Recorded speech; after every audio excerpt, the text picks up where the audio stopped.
Hey, what's going on, everybody? Welcome to the Brent Pella Show, or the Vibecast with Brent Pella, as we're calling it now until I get new images for branding purposes.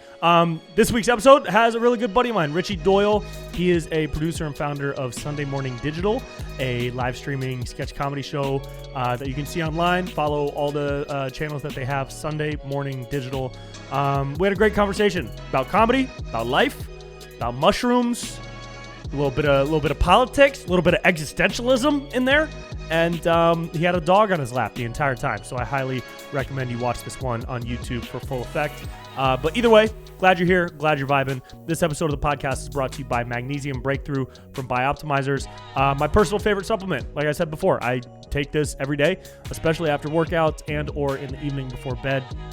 Magnesium has a lot of really nice anti-inflammatory properties. So over the years, I've been injured. I've had ankle injuries, knee injuries. I get really sore after workouts, and magnesium kind of helps the blood flow and lowers my inflammation, and also just assists in your general, what's that word that I'm trying to think of? Your immune system. Yeah, that's what it does. And I know that because I read all the benefits at magnesiumbreakthrough.com/Brent Pella, which you can do as well, and you'll get a full 10% off.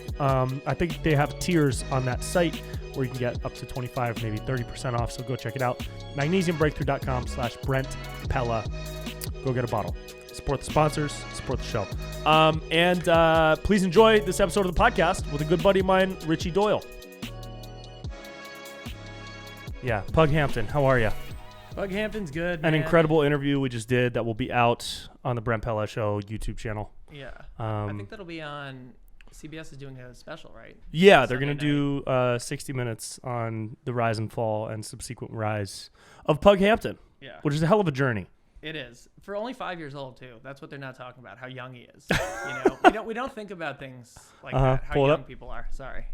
Right there. Baby. Better. Yes. Better. That's it.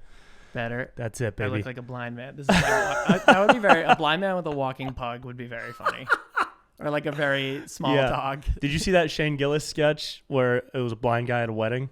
Yes. Oh, brilliant. Yeah. So funny. His stuff is some of the best stuff out there. It really is. Yeah. Yeah. SNL messed up, I think. Their hands were tied. It's interesting to see how he continues to grow because he's a phenomenal stand-up too. I don't know if you watched his special. I saw his special, And again, it's something too that I think a lot of times comics get judged for their audiences and not for their performance ability, you know? So it's like, I think that Hollywood now sees Shane Gillis as like, his audience is right-wing and aggressive when the truth is he's just a great comic. Yeah. And I think he crushes in rooms on the east side of LA and in Brooklyn. Yeah, and 10 years ago, he would have been a great comic and nobody would have given a shit about his audience. I know. And he wouldn't have been branded that way. And it's weird because I think time heals all wounds. Yeah. Which we're seeing already. It feels like things are getting more relaxed, because you can only cancel someone for so long because it's your effort to give a shit. Yeah, and I don't know that anybody is ever really canceled, except maybe like Kevin Spacey or someone. He seems to be on the outskirts, but I don't know because he could come back. Because D'Elia's back doing stand-up. D'Elia's back. Louis Logan Paul's got the #1 podcast in the world. What if Louis wins the Grammy and oh my God, that's right, he's nominated for a Grammy and just jerks it on stage? That would be onto the trophy. That would be. I mean, that would be and awful. Then says into the mic, none of you guys said stop. That would be a crime. And just walks off stage. That would be a crime. But it would be like Doja Cat's in the front. Like the hypersexualized. Because it's not like everyone loves a hypersexualized beautiful woman. Yeah. Right? But a hypersexualized disgusting man is equally as unappealing as an appealing hypersexualized woman is. Right. I love, like Nicki Minaj posted for her birthday the other day, she like a nude photo. And she's beautiful. Like she's incredible, right? And she's celebrating her, sexuality, her being, her beauty. And like no one wants to see that for Jim Gaffigan. Mm-hmm. Right? Yeah, right, exactly. Regardless if he wants to express it or not. Yep. So it is a little bit of a double standard. Yep.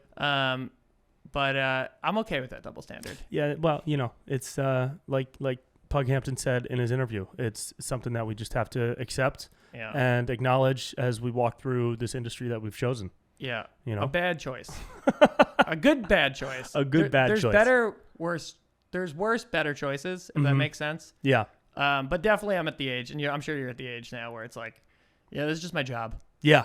I'm just going to work, just doing it, just doing it, Have you what have you noticed about the changes in comedy over the past year and a half? Because you are about as deep in like the knowledge of the comedy zeitgeist as anyone I really know. Yeah. I could write for Vulture if they asked. You could write for Vulture, which is disgusting. I could. Or The Atlantic. You could also write for The Atlantic. Here's my opinion. What was the other one? Wasn't there a list? Maybe it was Ian Vulture. Russo's list. Do you know about Ian Russo? Was that the top 100 comics in the country list? No, in the like open mic scene in LA. Oh, hilarious. Yeah. That's so funny. It was. Wasn't there a top 1,000 comics list too? I think so. Just with like everyone's name on it? I wasn't on it. I never made that list. No, I never made that list. And I never will. I hate lists. I've never made any list. I have principal's list. What's that? I was just like one of the principal's informants in high school. I was a rat. That's hilarious. For preferential You parking. were a narc? Yeah, in, for sure. In New York? In New York. What part of New York? Sleepy Hollow, New York. That's where I'm from. It sounds like if you're a rat, you would get, your ass beat. I wasn't a snitch. I'm just kidding. But, sure. I did. I played both sides. I like knowing what the administration knew. Yeah. I'm a good middleman. Nice. Right. Nice. I know how to. Some for them, some for you. Yeah. I know how to keep my ear to the ground. Yeah. And get out. Yeah. And that's what it is in comedy too, because comedy has so many different, micro communities going on. Little cliques. Cliques, different types of comedy, different audiences, different styles. I think a lot of it sometimes comes down to like politics a little bit, but it seems like everyone that kind of gets through that first funnel is just focused on surviving. Yes. Right? Yeah. And that's the thing. It's not romantic. It's not as romantic as it looks on social media or anything. It's like oh my God, playing it's this dirty club and disgusting. And these photos and they make you look so excited and happy. And the truth is, it's like, I'm grinding out there, it's work. And there's a lot to it. And you get paid nothing. I got a whole $10 from the show we did the other night. Yeah, that was good. That was pretty cool. You got $10? I got $10, baby. I got $10. That was a fun show. It was fun. By the way, I think we're still trying to kind of figure out what the vibe is with that show. How are you doing it once a month? Once a month in Los Angeles, once a month in Brooklyn. Oh wow! So you fly out there once a month? No, we have, because it's a team, so it's Michael, John, myself, and then John is mostly in Brooklyn, so he kind of handles it. And then when I go home, if it pairs up with the trip home, I kind of will structure the show around that. So okay, cool. I try and get to like every other show in New York, and then every one in LA. And so people know, I'll say this in the intro too, but Sunday Morning Digital is a streaming comedy sketch show, which is curated by you mainly, and also Michael Strauss and John Hammond. And we have a like a great team on both sides now. So it's like Randall Otis and Connor McNutt run our New York show. Cool. Yeah, it's fun. It's been fun to kind of develop this community, and like you said, like seeing all of it is very fun, because I feel like I have a key into a lot of these communities. It's deep, And for Sunday Morning Digital, there's the live show once a month in LA and New York, and there's the show, right? So, which is on Sunday morning. Which you hosted every week, right? Our second episode. Yeah, that was super fun, dude. That was fun. That was really fun. If you go back and watch it, like it's for pandemic comedy, it's really fun, and like I like the way you had Morgan up top. Like it's a good piece. And right now what we're doing is we're restructuring the show to kind of combine our first and second season. So we're going to have like this master season. Nice. With some new sketches as well.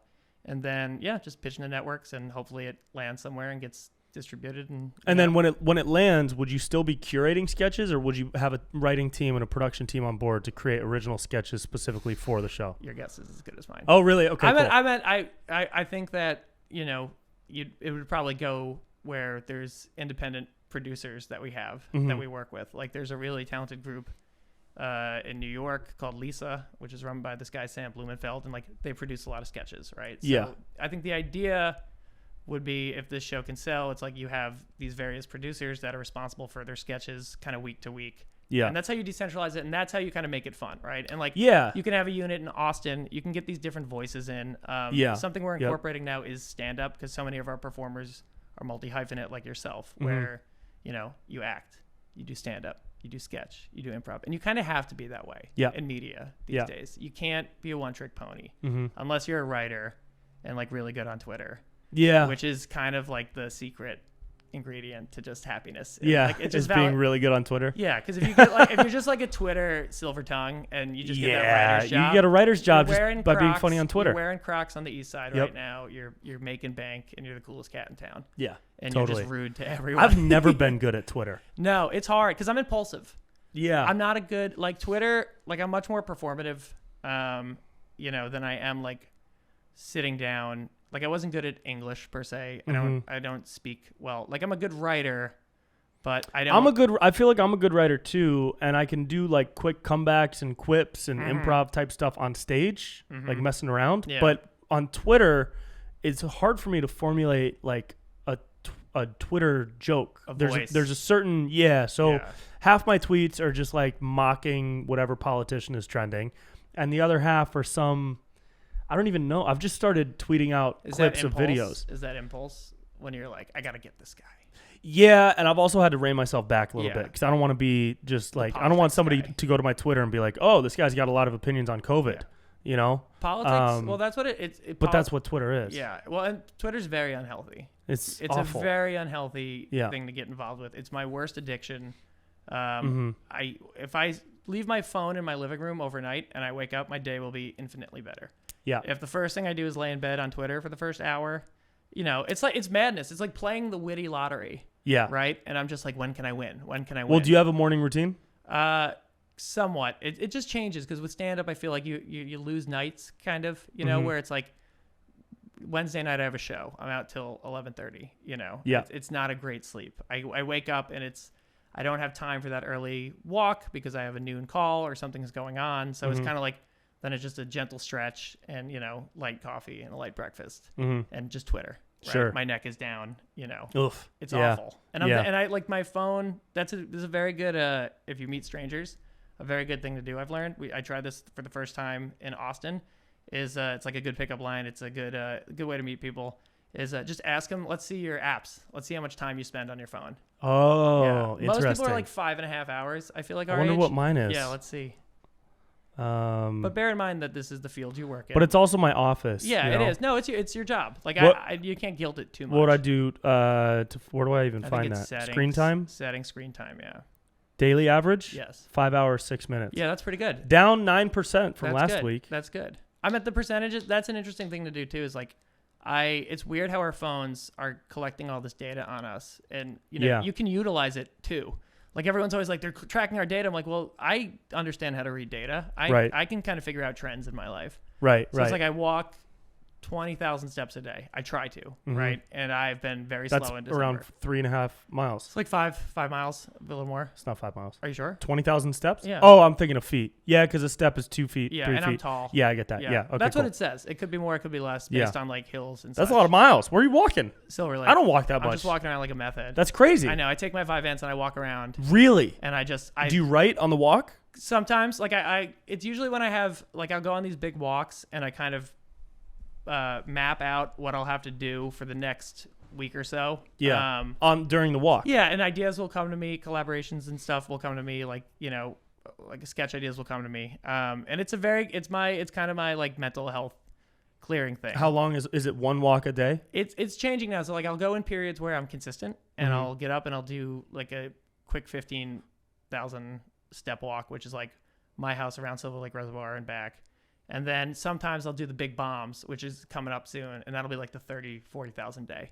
What's a big bomb? Just like I'll walk like from my house to Burbank. Oh, okay. Yeah. Oh, fuck. Yeah. Wow. It's the best, dude. And then you walk back? And then I walk back. Damn. That's a couple hours. Yeah. It started during That's like COVID. a 2-hour walk. Well, I can't do much because I fucked my back. Right. So it's like I can't really lift, because I'm so fucking jacked, dude. Yeah, for sure. I'm so jacked. Yeah. You can't see it under the sweater. No, but you can tell. Yeah. I'm so jacked. Mm-hmm. I swim now. That's good. Swimming's great. Swimming is great. It's not fun to go do. Yeah, I guess. Where do you go to do it? I go to like a YMCA or something? I go to Equinox. Oh, gross. It's like a YMCA for douchebags. Yeah. Yeah. Equinox. Yeah. Yeah, I guess. It's all right. It's the Hollywood I'm walk. impressed by the walk, dude. Thank you. Yeah. Because I do the same thing, but I just when I run. Right. But I have ankles that are continuously dissolving, so I'm finding new exercises to do, like the back workout that I showed you, and I'm doing that almost every day. Which is good. which is great. Stretching every day is the most important thing. Our friend Greg Santos actually told me this. Not the name drop. Yeah. Greg Santos. Greg Santos. Perhaps You know him? California Lottery. Perhaps you've heard of him. He brought this up to me about like blue zones in the world. How there's these zones where it's the highest percentage of centennial living. Now, I have no intention of living to 100, but I do think that like there's certain things that maybe we could do that like Americanism, like exercising the way we exercise, I think is very aggressive, right? Like you're seeing more athletes get hurt now than they've ever gotten hurt before. It just feels like we overdo it. It's like a compulsion. Like my mom, who I love, she's a great athlete, college athlete. What did she play? She played basketball. No way. Yeah. Where? She's a hooper at Mercy College in SUNY New Paltz. Wow. Yeah. Awesome. Yeah, she was a point guard. But like Cool. that whole generation never stretched and drank water. Right. And now she has like mobility issues, and it's just kind of, that's what I'm noticing now is like we overdo it a little bit. So walking's like it's a light exercise. So one of the things in the blue zone is like non-inflammatory workouts. Don't overexert yourself. It's like a mostly grain pescatarian diet, and it's proximity to family. Or like the That's Italy. And red wine. That's why Italy is one of the biggest places for spot in Italy. Yep. Somewhere in the Caribbean. There's like somewhere in California too. Strangely, not Really? far from here. Yeah, and like near San Bernardino. Wow. I know, which is where we should all be heading. Yeah. Jesus. I don't want to live to 100 though. Do you? I would if I'm pretty competitive. I would love. There's a lot of research being done in the anti-aging field, right? Where people are considering aging as a disease, and rightfully so for a lot of really good reasons. And they're doing a lot of work on what specifically causes your cells to age and what we can do to either slow that process down or get rid of that process entirely. And we're getting closer to that with like gene editing stuff like CRISPR and all that. I would love to live hundreds of years. Yeah? I think I love life. This is so fun. That's cool. But I just don't want to, I wouldn't want to live restricted for a really long time. Like if I get to the point, it's just an experience, right? At that point, like if you live through like Stalinism and then you live through Americanism, like you're just living through various phases, because eventually it's going to get old, right?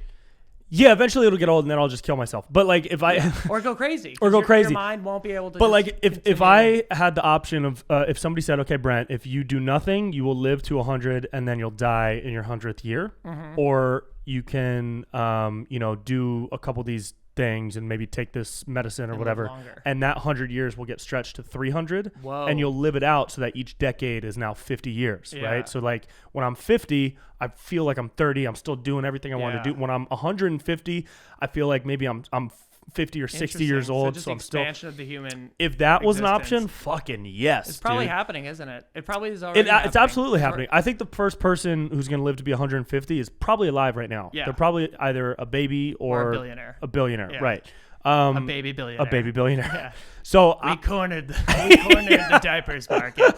The Boss Baby. Sponsored by Alec Baldwin. That is so fun. The Boss Baby is such a fun concept. I've never even seen the movie, but I love never have talking either about the Boss Baby. But it seems like such a fun ride. I know. Alec Baldwin too. You think they're gonna replace him? No, I think he's gonna come back. He's gonna come back. Yeah. I'm over it. It's fine. It's fine. They make a nod to it in the movie. Oh my god! Like bang bang, bang bang, wink to camera, credits roll. Yeah, I saw the new Ghostbusters and then the new Ghostbusters, which is an awful movie. Who's in it? I didn't even know publicly it came trash out. It. It's they just did a kids version of it, so I can't criticize the marketing. Is it a cartoon decision? No. It's just a very like Stranger Things-esque show. Yeah. Paul Rudd. Oh, show, not movie. It's a movie. It's a movie. Everything feels. Paul Rudd's in it. A show now. Paul Rudd's in it. Carrie Coon, all the old Ghostbusters came back. God knows how much they had to pay them. Yeah. How did I not even know this was coming out? And they marketed it pretty heavily. What's it called? Ghostbusters Afterlife, which I believe in. So you're talking about living to 300. I can just see us just becoming different beings. Yeah. Or like beaming up. 93% of I think viewers like this movie. RT's getting a little sketch. What's RT? Rotten Tomatoes. Oh no, I don't like Rotten Tomatoes. I'm going on Google users. Oh really? And they 93%? 93. That's high. What does Rotten Tomatoes say? 63. Rotten Tomatoes is better than people think it is. It's not that bad. They get it. They get it. They know what they're doing people. there. They write for Vulture. They write for The Atlantic. Oh, dude, they're making a lot of shit movies these days. Are you a movie guy? Yes. I watch maybe up to 4 movies a week. Okay, so I watch that's a a movie lot guy. of movies. Yeah, because I don't like TV. TV, I find it gets Not a very, big fan. I'm very selective about TV because that's a lot of time commitment that I watch got to Wild give and in. Out. It's the only show I watch. It's the only show I watch. Tuesdays at 8 on VH1. I do. Also streaming I am on Paramount somewhat Plus. dressed as a guy that would watch Wild and Out. You're absolutely dressed like you Right? got a Letterman on your sweater Like, yo, with a matching what hat. are you doing at 4 p.m.? Hey, yo, you hear that new fucking disc Justina Eastern, Valentine yeah. just dropped? Come over and let's watch Wild and Out and smoke. They got this new fucking white boy. I used to coming home every day. I watch 106 in Park. That was my favorite. Me too. Show. Yep. That's it. That and TRL. I love just like live TV shows at 4 p.m. Yeah. That's a great. That was me and my East buddy Coast time though. So you on work, East Coast time. Yeah, me and my buddy would get home after school in like junior high, 7th, 8th grade. We'd watch like Jerry Springer. Yeah. Sometimes Maury. That's Sacramento, baby. That's Sacktown, dude. That's Sacktown. And That's then we'd Central go Valley. out and blow up trash cans all evening. Really? It was really fun. No, you wouldn't. I swear to God. What's the most? And then we'll get back to movies because I want to talk about movies. What's the best Sacramento movie? Lady Bird, right? It's the only one. No, there's a rom-com with Tom Hanks. blonde chick, Larry maybe Fallon? Matthew McConaughey. No, it's about this woman who's a reporter. But I know what it is. The Ugly Truth. Yeah. With Gerard Butler. Yes, Yeah. Gerard Butler. Yeah. Yeah, my that old was boss, that was in Sacramento. Ariel Vandenberg is in that movie. Oh, nice. Yes. That's fun. What's she's she very doing now? funny. Ariel Vandenberg. I think she's hosting that TV show, the Love Island, Oh, cool. right? Yeah, They rent it out an island and they go and they have love. and they do love there. I've never watched the show. No, I mean neither. But It's based on apparently a it's British loved. show, right? Yeah, it's like one of the most popular shows in the world. That and Selling Sunset. But TV show, there's so much TV and it's so time consuming. I know. So I just watch movies. Yes. And I watch a fuck ton of movies. This trend has emerged in comedy specifically, where they don't make comedy movies anymore. They literally, I don't know, the last true comedy movie that was made in the sense of Wedding Crashers, 40-Year-Old Virgin, The Hangover. Like 40-year-old men movies. Like Like- where the lead is. They're definitely Old school, but those were all super bad. These are all movies that were our upbringing. They were. Right. I don't see any of that. well, American Pie, It's different like- now, right? The projection that Hollywood has is much more inclusive now. Like you look at Wedding Crashers, right? It's a great movie. I don't have any time for the PhD philosopher thought like, wow, they're seducing women, they're terrible. Funny movie, Hilarious Just movie. clever movie. Yeah. That's all I need to know about it. Yeah. In hindsight, like if you're watching that movie and it's like men are just like sleazy and sleeping with people. So now you're getting movies where they're trying, but that's funny because it's human nature. Yeah. Right? Like human beings. And then they learn at the end. do There's that. a whole lesson. There's Yeah, an arc. They do it's that. not celebrating that. I know. I agree. Yeah. But now today feels like it's like I watched Booksmart, which I liked. I like Mm-hmm. Booksmart, but it's like I was at a show once and this comedian who I respect, I won't name, he was like, yeah, it's just female super bad. And I was like, well, that's kind of a callous take, but it's true. I mean, they're really taking old properties and just kind of appealing to what this generation wants now. And that's with Ghostbusters, that's with everything. And that's just the business side of Hollywood. Like, Also the business side of Hollywood is comedy translates the least overseas. yes. American comedy, like drama translates better, action translates Yes, better, The Rock. horror translates everywhere. Mm-hmm. Thriller, sci-fi, supernatural, suspense. All those things translate better to overseas markets than comedy does. So now there's just all these crazy action-packed movies starring Ryan Reynolds Right. that are just, they're pumping them out. Banking Ryan in, Reynolds yeah. is doing fun. I love Ryan Yeah, Reynolds, he's great. He's the Jim Carrey of this generation, kind of. which is very funny He because has great range. He's got great range, Yeah. but it's always that quippy Ryan Reynolds type thing. But you can put that in so many Yeah. different movies. So like everything from Six Underground to Free Guy to I Hitman's didn't see Bodyguard. Free Guy. Is Free Guy fun? It's fun. Yeah, Yeah. it's Ryan Reynolds and wanna see it. action packed, and it's a cool little concept. That's the comedy now. Comedy has to be cross genre. You know, It has like- to be cross genre. Hitman's Bodyguard, Yes. in my opinion, was the funniest movie of the past 2 Really? years. Oh, I yeah, gotta yeah, check it yeah. out. Just the moments and the little comebacks and like quick snippets of comedy Uh-huh. were fucking hilarious. Well, what kind of moves do you watch week to week? Are you watching things that are coming out now? I Are you like a love, Criterion Channel guy? No, I actually don't like watching old movies very much. Okay. The pacing is a little too slow for Yeah. me. Just my style is a little more fast and upbeat. Right. Uncut Gems guy.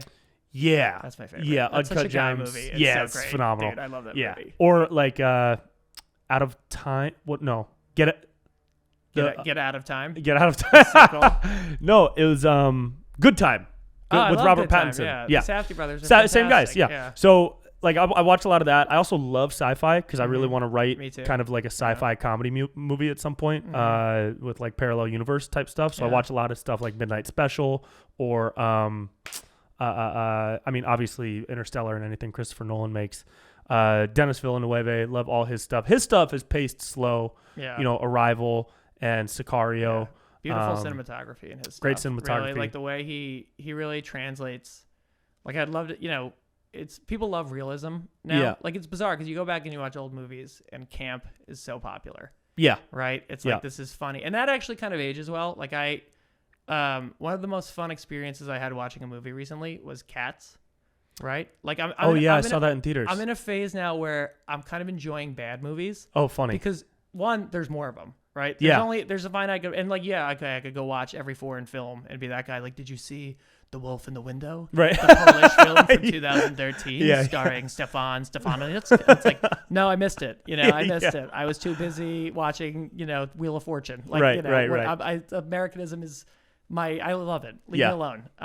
With that being said, I do watch a bunch of foreign films, but it's very fun to watch bad movies sometimes, especially with people that love movies. Mm-hmm. And Cats is one of these movies where I see it being a thing similar to what's the Disaster? Rocky Horror Picture Show. Oh, where right. We're going, you know, we're like 40 years old. Yeah. And we're like, dude, they're playing Cats down at the local theater tonight. Let's we gotta get go. hammered like, and go. There's so many scenes where like Idris Elba just like has this crazy catchphrase out of nowhere where he goes meow. Dude, and, like, hasn't done that the whole movie. No. Right? Like, yeah. It's a phenomenal. It really is like a surreal, bizarre movie. And then Jennifer Hudson performance at the end is like a tearjerker. Yep. So you go through this wild piece of garbage, feeling very just strange, wondering how it got to the screen. But then I think to myself, what would you feel like if you were in Cats? Yeah. And like if I was a 14-year-old boy and you put me in the middle of Cats in Broadway, New York City, I'd be like, what the fuck is this? Yeah.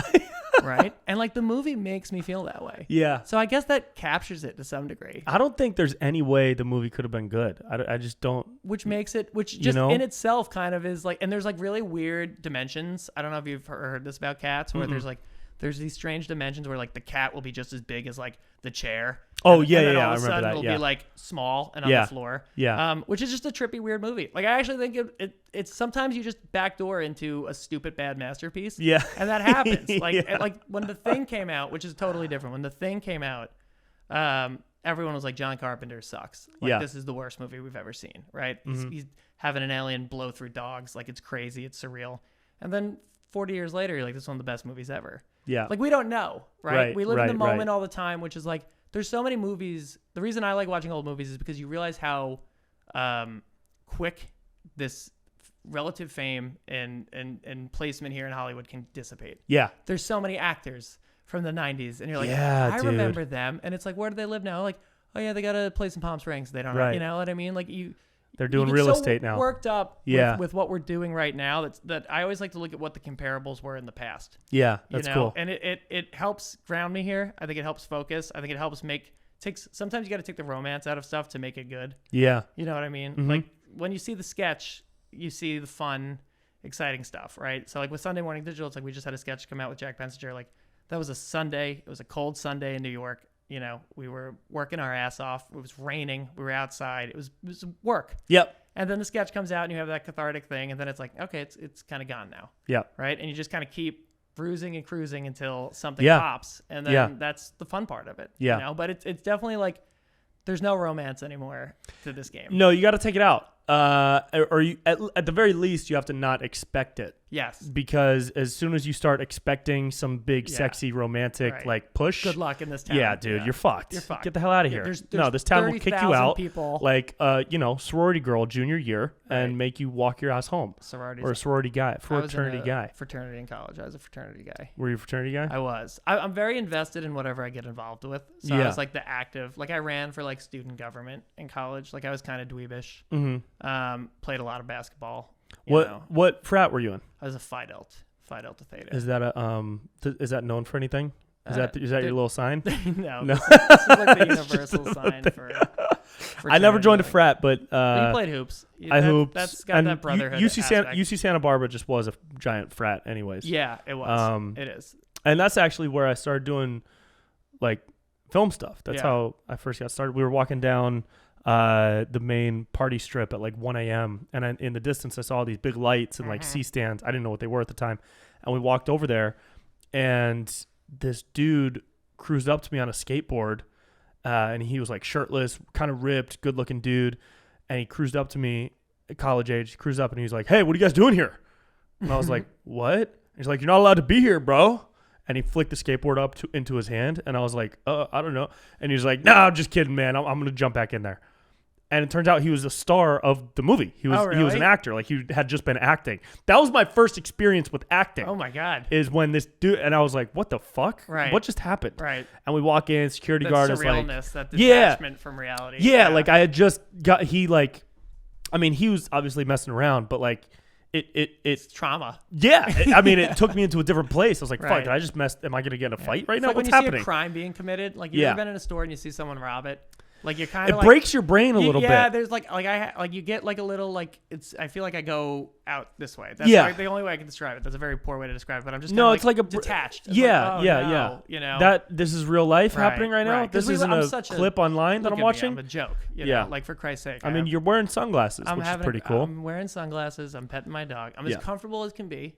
Right, which is You part look of cozy. performing, because when you're comfortable, you can be honest and vulnerable. You know, Right. But I've leaned in. I'm an LA guy now. What do you want me to say? Yeah. It got me 6 years in. Yeah. And I like it. I like it out here. I like it too. Yeah. I mean, we're not leaving. You're not going to Austin. I'm not going to Austin. No. So we cruise up, and the security guard is like, "Oh, they're shooting a movie in there." So we walk over, and the director comes out and says, "Yo, we need more extras for the scene. Do you guys want to do it?" And I didn't know who he was at the time. And we walk in. We're in the party scene, like in the background, drinking, whatever, and then the director says, "Okay, we need one person to pretend to vomit in the background." And I was like, "Me, I'll do it." Yeah. And I'd never been on camera, never done any, like, just kind of video, not even videos yet. I hadn't even started doing videos. And the props team comes over and gives me a solo cup with a bunch of pink colored oatmeal to have me hold it in my mouth and then puke on cue, which I did, and it made the movie. The movie is called Rites of Passage, written and directed by Peter Iliff, who wrote Point Break. Oh, really? Yeah. Oh, my God. And is a UC Santa Barbara alum. So he came back to shoot this movie in the town that he loves, and it's got a lot of like influences from the surrounding area and the Native American tribes that live there. And I want to watch it. It's a B Amazon, thriller where movie. Can I get it? Probably. Yeah. That's okay. I like those movies because that's what I want to do. They're fun. So those are fun. They're also more like approachable, right? Like I watch a big budget movie and I'm like, I don't know how the fuck to do this. Yeah. But then when you watch, like a, low budget film, you're like, okay, where those locations are, you're trying to like as a producer, you're trying to block, you basically just like pull it apart and see where things work. Yeah, you're trying to line produce it as you watch it. But back to your acting, I think you should act. Thanks, man. Everyone says that about you too, but that's the For word. sure, yeah. You can. Like, you can. Have you gone to acting class? Are you being serious? I'm or are you dead joking? serious. No, like I think you really have. Oh, thanks. You have an intensity to you as a performer. Thanks, man. That I think, I don't know what it is. Like, I don't want to be an insult, but like, you're very funny comedy, but like I think there's much more. Like I would love think to got act. Some psycho range I really too. enjoy it. My dream kind of role is either the Joker or the Riddler. Yeah. What are you in comedy? right. But that's really fun to be at the acting. Why are those your dream characters? Because they each have this sense of being so violently broken and torn apart. That in order to overcome it, they put on this whole facade of joy. Right. Like the clown. Yeah. Right. They're both kind of clownish. Right. The Joker is literally a clown. They hide behind this like almost joy-inspired facade. Right. Like if you think of what a clown looks like, or the Riddler, how he's like a goofy, he's always asking questions and like framing things as fun phrases.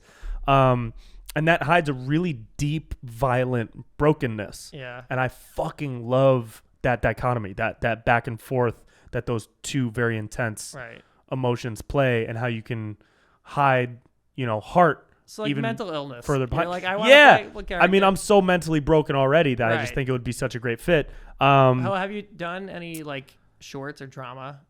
Like, is all your stuff purely comedy? Like, have you taken that? Because it's scary. It's very scary. Yeah, I did one short film where I played a cop, and it was a drama role, and I Okay. think I did pretty good. Yeah. It was very subtle, Yeah. and you know, I'll send it to you, and I would I'll love watch to it. get notes. Let's put it on the. I don't know. You know, anything. but the other stuff that I've done drama wise, you know, comedy is drama. It's rooted It in is. drama, Of course right? it is, That's yeah. why so many comedians can do Dramatic drama. acting, Robin yeah. Williams, Jim Carrey, both phenomenal dramatic actors. So Adam Ray. Adam Ray, yeah. But something like in that world would be. Did you ever see my Joker video? Yes. Like when she friend zones you Yeah. or whatever. So that's I never delivered a joke in that ever. Right. It was complete drama. It was all physical Same character. and emotional expression. So I think I did good in that. And then I got one coming out next week called White Elephant, where it's a guy who like just didn't understand the rules to a white elephant party, and it's kind of Tim Robinson-esque, Okay, but yeah. he gets very That's fucking fun. upset, and he just so like things like that in comedy sketches I've done, Right. and that's kind of the extent of the drama that I've done. Well, but it's not always like clowny stuff. It feels like to be like the white male in comedy now. It feels like there's like the Tim Robinson, like what he expresses, I think is like very impulsive uncle anger, right? Like Yeah. every character, I come from a huge family, like a huge Irish family, you know, and every character I feel like I relate to, or I've seen at a family party before, you know, and there's kind of like this thing now where it's like this frustration and this anger, and it's like how to placate that in comedy isn't, because his characters are angry. Yeah. Right. Like he's always doing huge act outs. Yeah. And the second season is incredible because one, you had COVID, and two, like you can tell that it was hemorrhaged by COVID. Like they're shooting in the same locations constantly, like offices, etc. And like it's all diners. just act outs by him. But like he's so clever with his choices. Yeah. And how manic rage, like it makes it much more approachable. Because I like growing up, big Irish family, a lot of anger. I've seen a lot of big Italian family. Same thing, yeah. Yeah. I've got there's some Italian in there too. The bloodline's been There's some Irish in mine. yeah. Of We're course. muddied. We're muddy. Yeah. Yeah. That's why we're just white now. Right. You know, that's really I know. why. Dude, my mom and well, I guess more my grandparents, they didn't grow up white. Right. No, my parents didn't. Like they either. grew up Irish, getting yeah. you know, racists Yeah. being called racial slurs toward Italians are Italians. getting a little people are getting a little chippy with the Itals.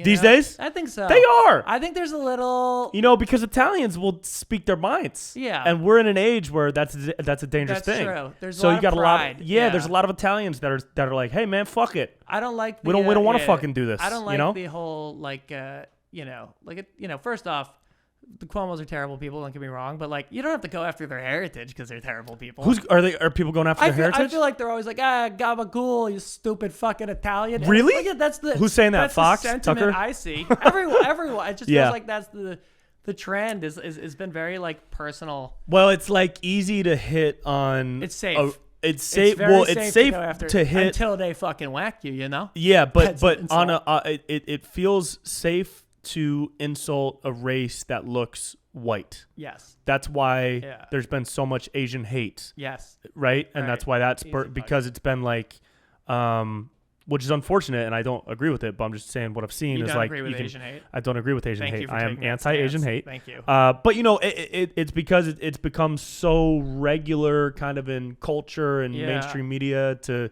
do the whole Asian accent or like Yeah. you know, Did the see Asian Licorice mannerisms Pizza? or whatever, similar to Italians. No. It's they got a really aggressive Asian character.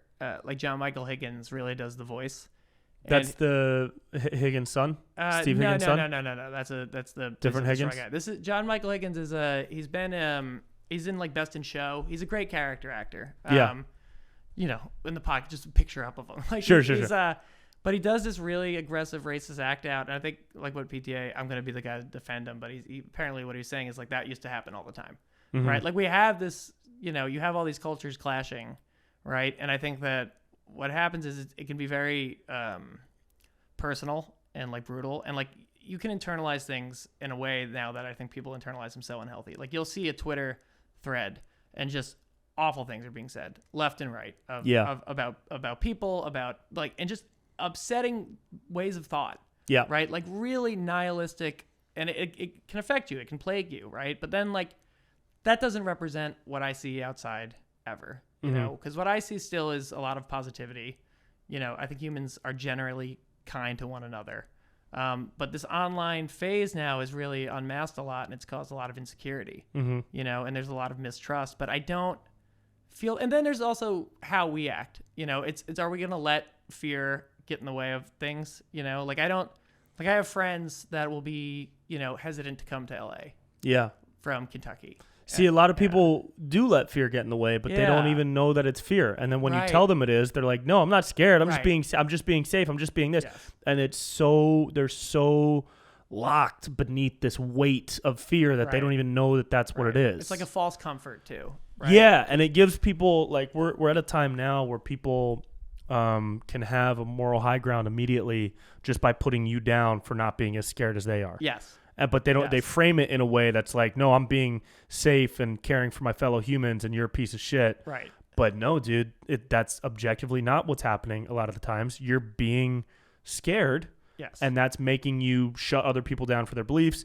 Talk about what's so clearly comedy and make it try to seem like an attack, or put somebody down for a different opinion that you have. And that's all fear based. That's all fear based stuff. All of it. I think like. So we go back to the Tim Robinson character and these characters of vulnerability. Like I don't see the raging, angry Trump supporter man, and I have the privilege perhaps to see it like this. But if I have it, I'm going to use it. Like people see that as an attack, whereas I see that as like a broken, like a coyote with a broken leg. What are you talking? What is this? Just kind of like the anger, like the characters they play, right? That Tim plays specifically. Yes, kind of. They have this kind of like uncle energy. Guys, we're talking about I Think You Should Leave, the sketch comedy show on Netflix, created by Tim Robinson, who was fucking hilarious. Yes, okay. But the characters kind of they play in like a lot of that humor now. For like we were talking about what our 20s were was, Wedding Crashers. Yeah, and those movies. Those titty movies. Kind of. There's never gonna be another titty movie. Probably not, unless it's from like some feminist standpoint, which they're wow. What you're gonna? You know what I mean? Titty movies? Yeah. Titty movies were cool. I'm gonna miss the titties. You know what I'm talking about when I say titty movies? I can't see titties anymore because they're not in the movies. How am I gonna see titties? If Where are we gonna see titty movies? I go to my jack-off theater on Santa Monica Boulevard. There is one. There's a jack-off theater. It's called what the fuck's it called? It's got some name. Studs. Nice. Yeah, I used to live by there in West. But anyways, our 20s, yeah. Studs. This is an ad for Studs. Welcome back to the Brent Pella podcast. Podcast brought to you by Studs. Studs, Gentlemen's Jerk-off Lounge. Theater. Gentlemen's Lounge. Santa Monica Boulevard. Gentlemen's Lounge / Jerk-off Theater. Is it open? We don't know. Right. My point being is that I don't see color. Angry. I don't see color. I don't see angry men that are lonely in their 60s and 70s as a threat. I see them as kind of like injured. Right? Yeah. Like, that's how I kind of see them. I see it as like there's a lot of anger that's rooted in fear that's just not reality. And it's pumped to them from TV, from their friends. Like it becomes a talking point. It becomes a community. Mm-hmm. Like I have a lot of aunts and uncles who are lonely. They're in their late 60s. They, their groups are small and they throw on the news every day and that's their community. Right? And it's all they can talk about. It consumes them. They go on Facebook. They get this aggressive. And like, it's a whole, and I don't think we're going to be that way as we age. No. Because we have a little bit more literacy in social media. Yeah. I think generationally, we're a lot more uniformed. Yeah. There's going to be obviously some differences. Like you're going to see what the new Republicans kind of look like in this generation versus what they were before. Yeah. Right? Because eventually the left is just going to push everyone. They're just going to become so insufferable that it's just going to cause people to say, fuck I know. off. Yeah. And especially if they keep winning. They keep winning, for sure. But they shoot, that's the great Aaron Sorkin line. It's like, if Democrats are so fucking smart, how come they lose all the goddamn time? And it's because they can't focus on one thing. Yeah. It's just got to keep pushing. Mm-hmm. Right? So it's like Biden, everyone hates Biden. Which is really cool. Turn this into a politics podcast, but like, no, that's usually how it goes. Everyone hates Biden, and I'm like, well, he's very vanilla, but he just got like a nice, boring Democratic infrastructure bill passed. Yeah, which is by the way, that's what government is. Like we want it to be this sexy affair.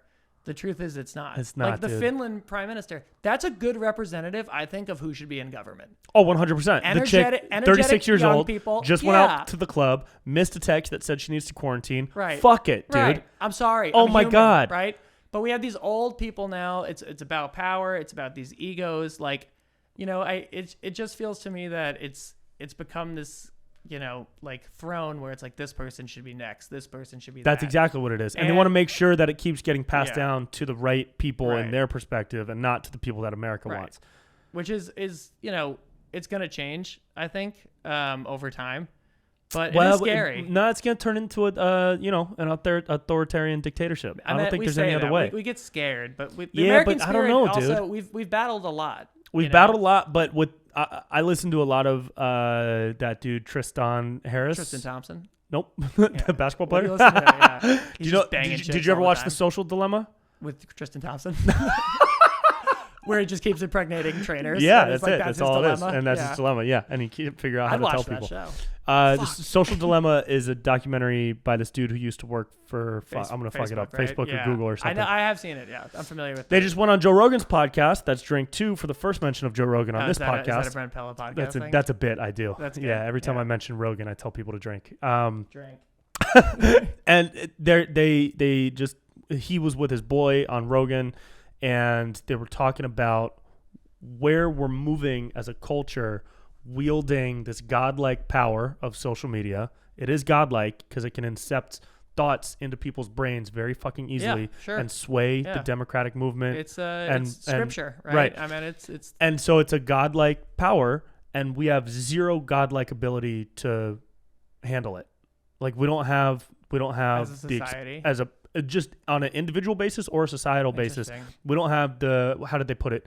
Like we don't have the compassion, the experience, or like the mental structure based on our human beings. Human beings don't have godlike abilities to wield godlike power.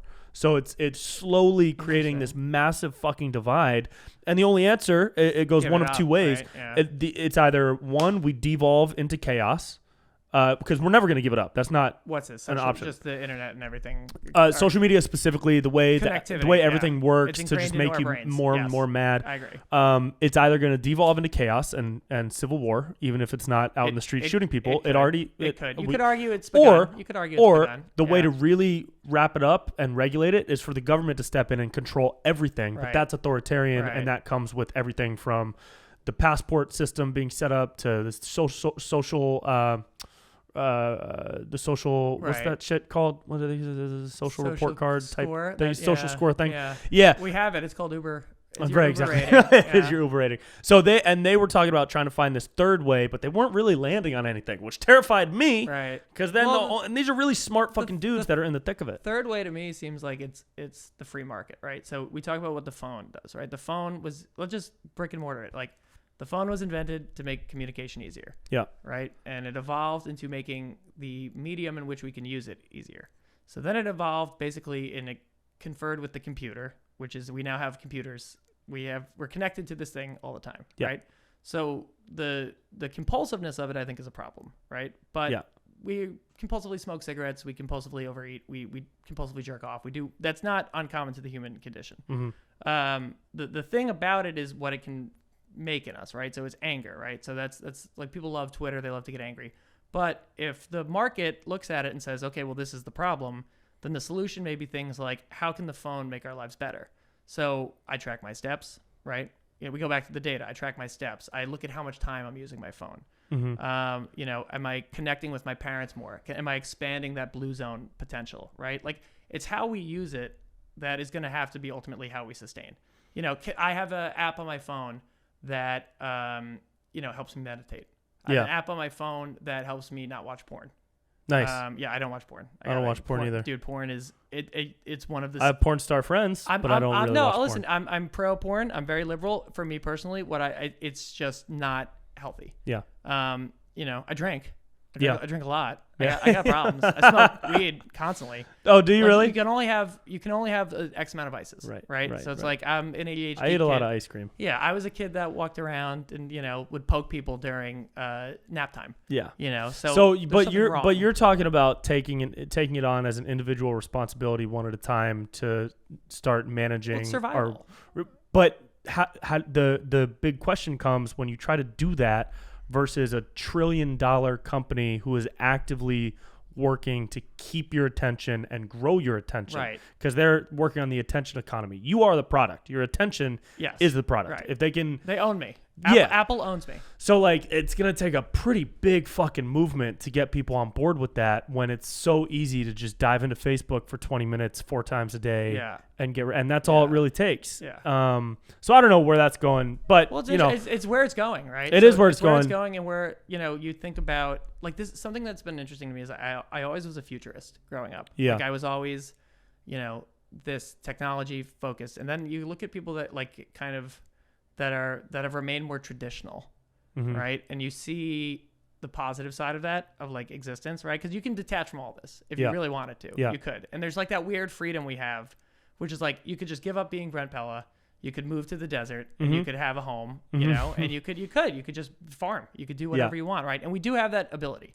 So there's a lot of fear over this thing, but it's do you know Jacqueline Novak? She does Get on Your Knees. It's an incredible show. She's a stand-up, right? She's a New York-based stand-up. Yeah. And she does this bit about the whole thing is about the art of the blowjob, and she talks about the blowjob, and she talks about how guys want women to choke on the dick, right? Yeah. And it's like, well, you could never really be choking because it's not attached to attached. Yeah. And that's the phone. It's like it's a dick we're choking on that eventually we can just step away from. Right? I think we can, but listen, this country has addiction issues, right? Clearly. So it's like you look at what's going to help that. To me, it is a little bit of Westernism. It is a little California. Instead of opioids in the Midwest, you're doing yoga, right? Like the way you think of Ohio, right? Highest opioid addictions in the country. Yeah. What does the state value more in high school out of a man than anything? Football, right? Like we knew it right away. Yeah. It's this kind of culture that we're moving away from, and there's a lot of fear because it leaves people behind. It makes people feel inferior. Like when you bring new people up, everyone's like, "What the fuck?" You also expose their flaws. Yeah.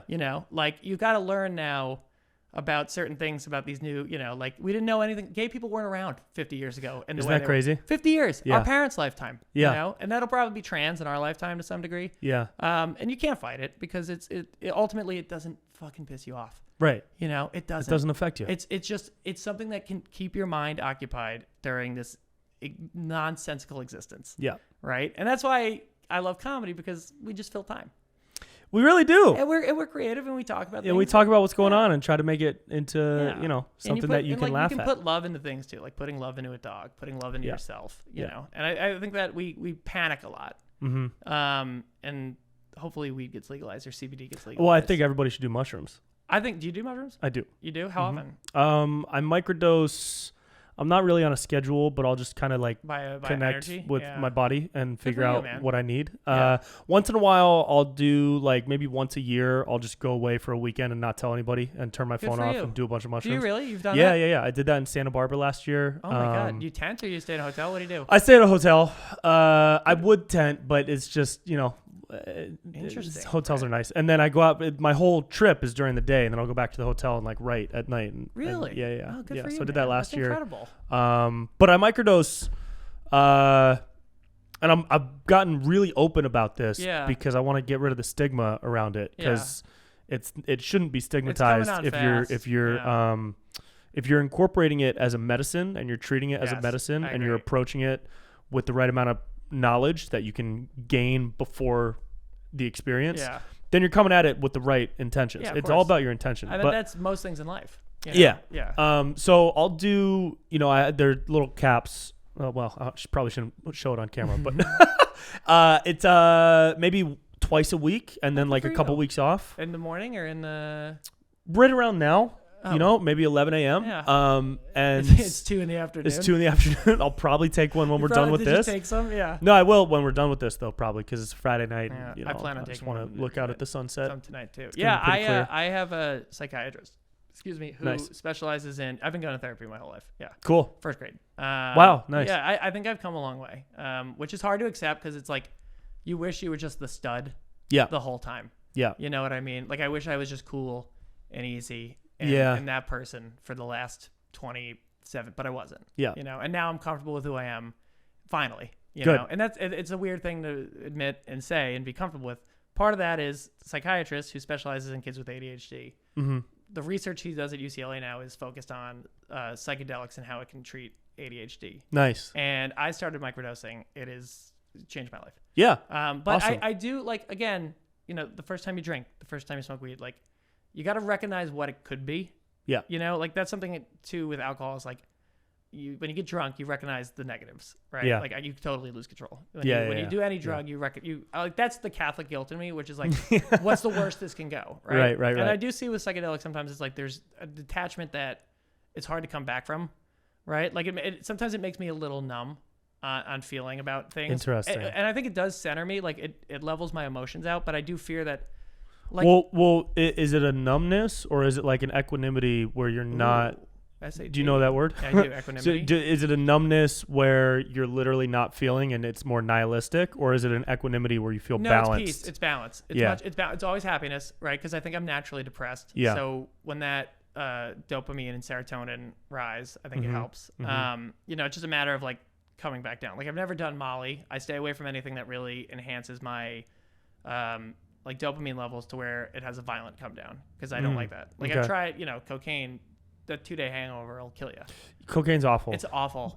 But if you get the right type of MDMA, I think people say, well, I know a lot of professional folks that use that in a medicinal sense. I know a lot of folks that use ketamine in a medicinal. Have you ever done sense. like a ketamine therapy type I've tried thing? ketamine, yeah. In what setting? In party setting. A guy that looked like JP Sears in oh really? In Canada, yeah. Nice. Just a big redhead guy, that Canadian. That's like, you want to do some K?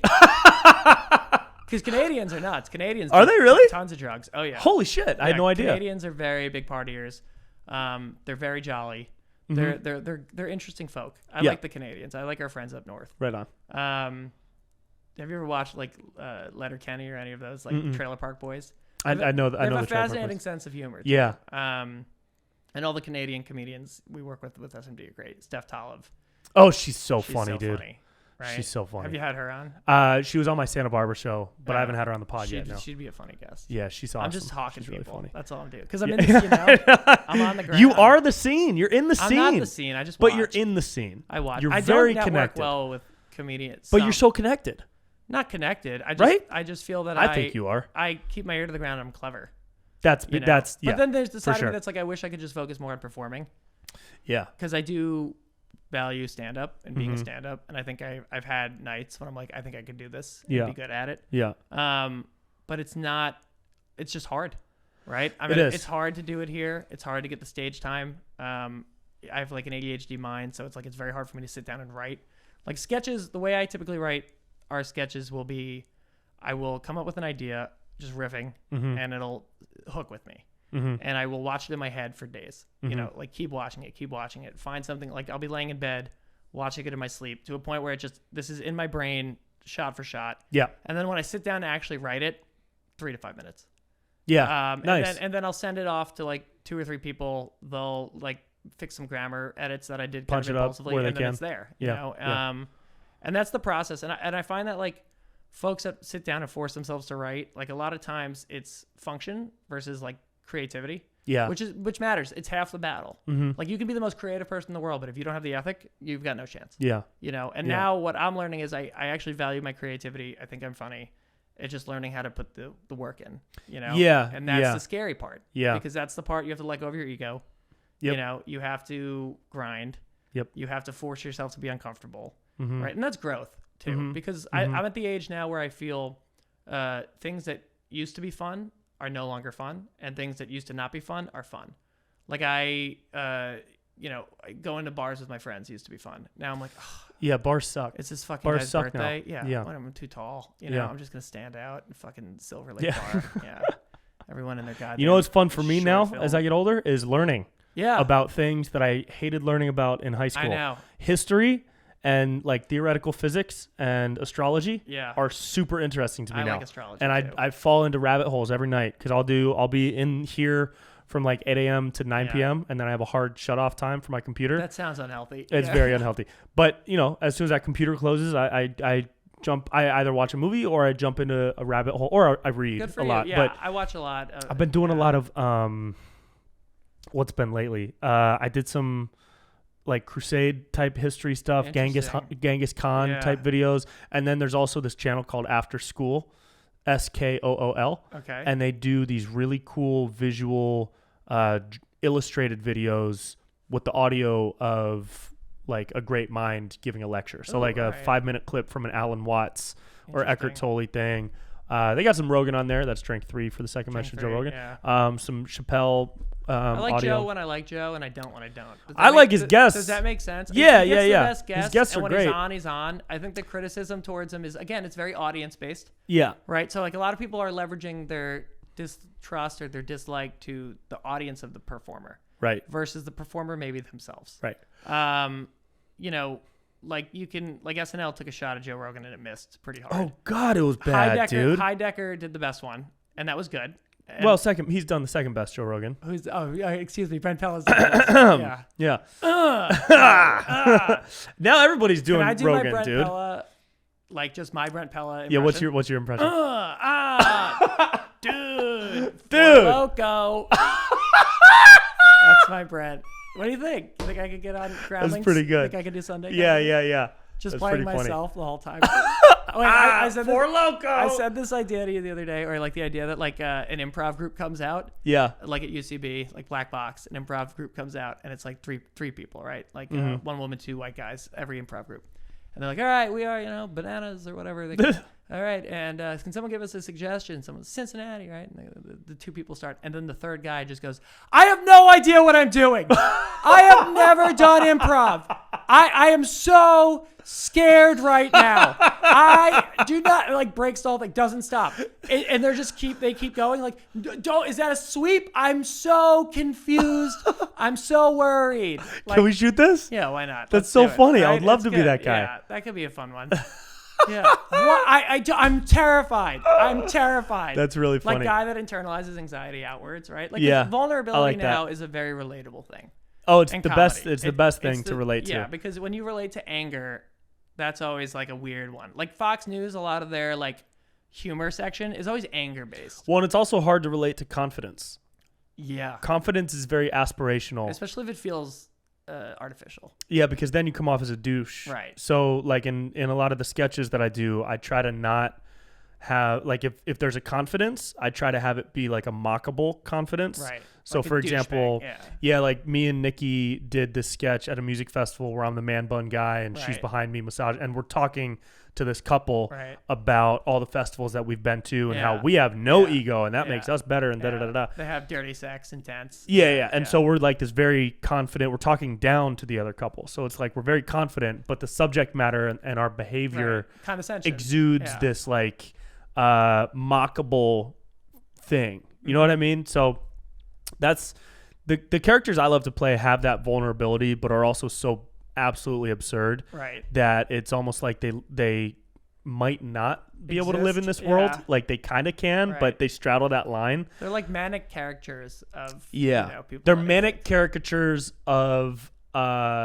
like emotional experiences that I've seen or I've had. Right. So like the guy that I did at your show the other night, Yes. where he's pitching a brand new gift, Yes. but his life is clearly falling apart. He's the angry falling uncle. apart. Yeah. Yeah, because his daughter's on OnlyFans. He's got a kid in QAnon, and his Right. wife is like in Antifa I or love whatever. that he's not, He's a QAnon normal guy. Right. No, he's right. just trying to Right. figure out what the Yeah. fuck is His going wife on. cheated on him, because Yeah. there are some, there's some guys out there that they got the wrong end of the stick, right? Right. You feel bad for him. Yeah. And then everyone just attacks tough. him. You're like, Yeah. you sheep, Yeah. you piece of shit. And it's like, dude, it's hard because when you're a chill guy, it's cool in your 20s, but Yeah. then like you get in your 40s and you can just kind of like wither away. Yeah. It's Yep. like, oh yeah, that's Ed. Yeah. He's down in the basement with his trains. Uh-huh. He doesn't really have friends anymore. Yeah. And it's scary because you just detach. Like a lot of men detach from society, and that's that Yeah. guy. That is right? that guy. Yeah. Right, and he's just losing it. So detached. He's He's losing it. definitely You feel drinking. bad Yeah. for him. Yeah. Yeah. He's drinking so much. He drinks Four Loko just for the pain. Right. I love the idea of anyone over the Because he age wants to of feel something. 25 Drinking Four drinking Loko. Four Loko. Yeah. It is amazing what a phenomenal prop.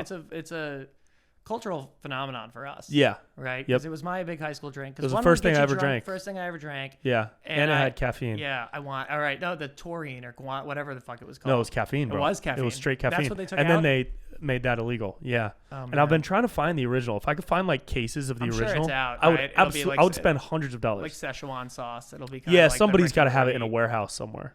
Yeah, that's a good NFT. Yeah, that'd be hilarious. The NFT people are out of control. Yeah, we made it. We made it NFT. Okay. It was a dick. Except for you. It's an 8-bit dick. I just think I don't. That's the future. Is it? The metaverse? Absolutely. Oh man. Oh my God, come on. I don't know. You don't have to like it, but you got to accept it.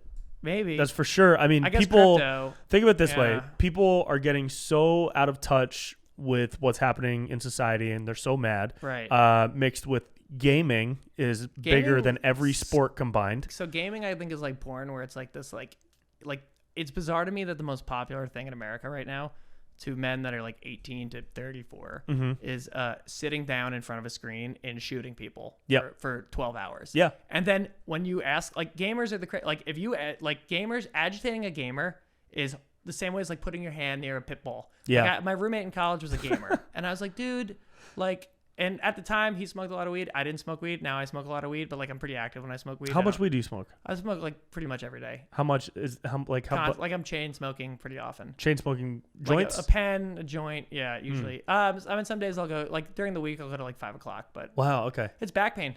Oh, right. I really look at it medicinally. Yeah. At this point, it doesn't. I don't feel high. It's like usually CBD, but it's the best and it's natural. Like I'd rather do that than take.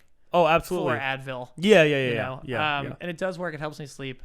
I'm getting agitated. I'm the same way a gamer. Like, don't talk to me about my, no one wants to stop questioning no one my wants fucking to hear weed. about their vice, right? So if you're defensive about something you're doing, that means that you have internalized to some degree that it's wrong or it's unhealthy, right? So it's like if you go to someone and you're like, hey, I think you're drinking too much. No, I'm not. Yeah. Right? Why are you defensive of it? Like instead of letting that in, be like, thank you. I'll take note, and maybe I am. But like gamers, you talk to them and you're like, dude, you should get outside. And they're like, no, right? And they're mad, and the culture scares the shit out of me. And all the shooters are gamers. I don't give a fuck what anyone says. That's true. They're all gamers. Yeah. I'm not, here I go. I'm running for office. They're all gamers. They're all like crazy porn people because it's just compulsive anger that gets stored up, right? It's a detachment from reality to the point where when you go outside, I don't think you're seeing people as people anymore. You're seeing them as this game, and you're losing your mind. And it's a real thing, I think, that's happening in America. It's an epidemic. I don't know. I guess it's only not happening everywhere because it's gun laws, right? Like, there's definitely crazy people in Poland that would fucking shoot up a school, but they just don't have guns. And they also. I don't know if there would be crazy people that would shoot up a school in Poland because they haven't been raised in that climate. That doesn't really happen there. But there's gaming all over the world. There's gaming all over the world, but their approach and their digestion of the game is that it's a game. It's not real life. So I think it's interesting. I feel like people that are gaming more grounded in nature as a Poland culture. and Finland, they're playing the game and then they're done with the game and that was it. It was a game. Because to me, and there's no guns in sight, so that's not adding to it. There's just reindeer and mushrooms. There's nothing to do either. Yeah. Like Americanism has I feel like you have so much to do. A desire to do something with your life, right? Well, that's why we're creating the fucking metaverse. Right, because we just can't stop. You also need to get involved in the metaverse, I think. Why? I think SMD needs to go into the metaverse because there's going to be a pocket ready for comedy there. Yeah. There is. Like anonymous comedy. Dude, I'm telling you right now, the world is moving online into the blockchain. My friend Meet Stevens. Absolutely the future. My friend Steven Lesser is a big VR guy. Yeah, that's it. And the way always to follow it, it's like the Fight Club rule. It's like follow porn. Yeah. So it's like porn was the first to go from beta to DVD, from DVD to streaming. Streaming now, and now what their big thing is virtual. VR. Yeah. So I guess VR comedy is bizarre to me. Yeah, I don't know what that would look like, but it would probably be cool to watch Sebastian from your couch with glasses, and it's a live feed from the camera. Yeah. I mean, that's rad, like a live and that's roast, gonna happen. Like a live roast. Yeah, you can see the room. Because Cameo. So you could look around. Cameo? Yeah. How much you worth? $50. Good for you. 50 a pop. Good for you. Because I don't like doing it very much. That's self-respect. But order a Cameo for Christmas, guys. Yeah. Joe Rogan. Merry Christmas. Drink 10. Cameo to me is a little strange because it's like live market pricing. Because you can do that. So you set yours at 50, but then you can also have which is higher than everybody I know. Which is pretty high. Yeah. I wouldn't pay 50 for you, but Good. I know you. Right. I'd pay 100. Thanks. I want to up it to 100. Well, I could keep working, baby.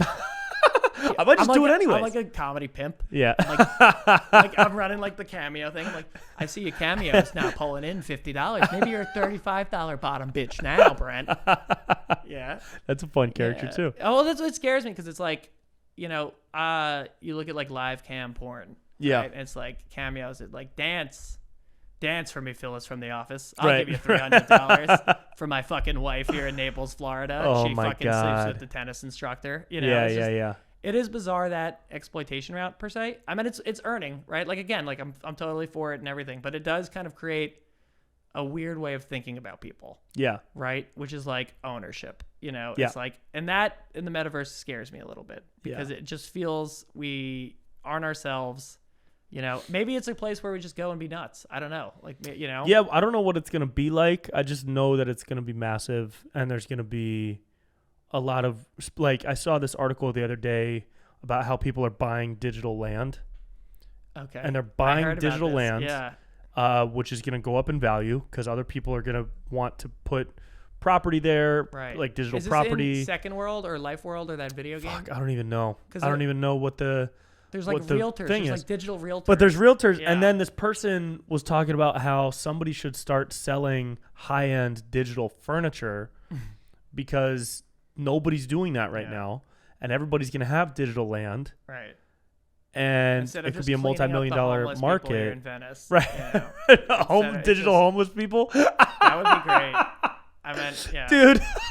My friend, a digital homeless problem in the metaverse. my roommate. I won't say which one in case this joke goes poorly, but he's very funny. But one of my roommates has a joke where if the Avengers happened and Thanos snapped his fingers, like, and all the homeless people disappeared, no one would try and fight him back. Right. Like, oh no! Oh shoot! Yeah, that's my friend Coleman's. Dang, Yeah. Oh, that's really crazy. funny. That's really funny. Well, you know, I guess it's over. Yeah. Like, the Avengers wouldn't be going back.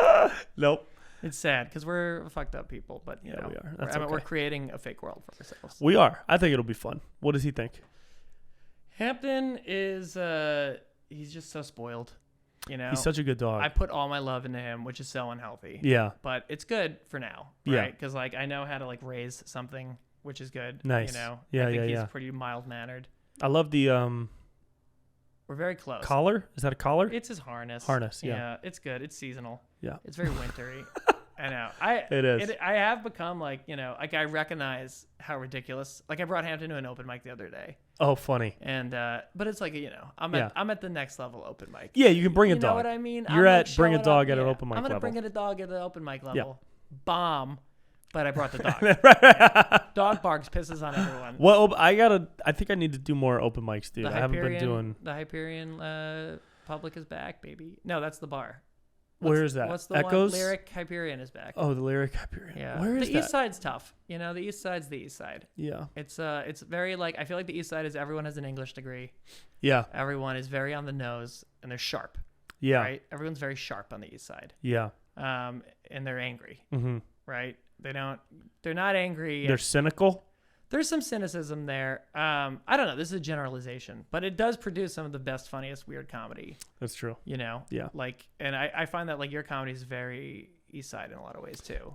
People in LA always hated my comedy. But because you're a West Side guy. I guess, but even before that, I used to live in Silver Lake, but just my style would never hit at open mics ever. It was all physical and silly and loud. Yeah. And people didn't like that. But it would work in variety shows. Well, it works in shows. Yeah, It worked like in my first couple years, I would bomb at every open mic and then Right. do great at every show. It's hard to do act outs at open mics because it's like, Yeah. think of the comics that always do well at open mics. It's like they come up, they're like, all right, how's it? Yeah. Shh. God damn it. Right. I fucked my dog the other day. Right. No, that's, yeah. And everybody yeah. starts laughing. Right. But my cat got jealous, so I fucked my cat. Right. You know? This guy's great. Yeah. Yeah. Book him. Right. Book him. Right. All right, dude. We gotta let's call it. bring What it time is home, it? baby. 7 It's p.m.? 3. Talk SMD a little bit and get out of here. Yeah. So what's next for Sunday morning? We're we're taking the first 2 seasons, your stuff, the new stuff. We're putting it all together. We're gonna put out a master season on YouTube. Cool. And really try and build our YouTube presence. Awesome. It's been tough on Instagram. It's we keep getting shadow banned, and it feels like our videos don't really translate that well. We've like cut them into reels, but it's tough. Well, because the sketches that you curate are Thank you. Yes. very good sketches. We curate. Or the ones that you produce. Any of the sketches involved with SMD are like very good sketches that could live on a streaming or broadcast sketch we show. try to be TV ready. As opposed to being social media ready, Right. which is a whole other type and of that's comedy. kind of where it garners the the view count is tough because we Yeah. put a lot of effort into these sketches. And I think they're fairly well known without the comedy community, but it's just now a matter of how can we get it to more eyeballs and show it. Because when you watch our stuff, people love it. We've had some stuff blow up. We've had some really, fun things. And I think this new season and this new rollout's going to work well. And then the live shows have been so fun. We'd love to have you back and absolutely keep doing, big crazy things and just keeping people on their toes. Because I think traditional stand-up shows, in the same way that traditional stand-up it's not a dying medium, but it needs to. It's a falling medium. The community needs to come together. Yeah, we're injured right now. We are. Bring me back. I'll do a different character on every show. Comedy Central's dying. It's like we're in a place now where comedy can't play it, pick and choose its lanes. Right. We can't gatekeep people now. What's funny is funny, and we need to start bringing the community together. Yeah. I would love to be in a world where Shane Gillis's sketches are on SMD. Yeah. Right next to the person in Silver Lake that tweets, I fucking hate him. Their sketches are in there because the truth is what's funny is funny. We can find common ground on that. And we can move forward. Yeah. Enough's enough. Beautifully put, dude. Thanks, dog. Wow, man. Great job. And he said all that with sunglasses on the whole time. Yeah, you want to see my eyes? That's shit, dude. No. Put them back on. My eyes are red. You're cross-eyed. Yeah. Okay, cool. Glasses. Where can people find all the things? Direct them. Instagram at Sunday Morning Digital. Our YouTube is Sunday Morning Digital, and then our Facebook is Sunday Morning Digital. And new pieces every Sunday?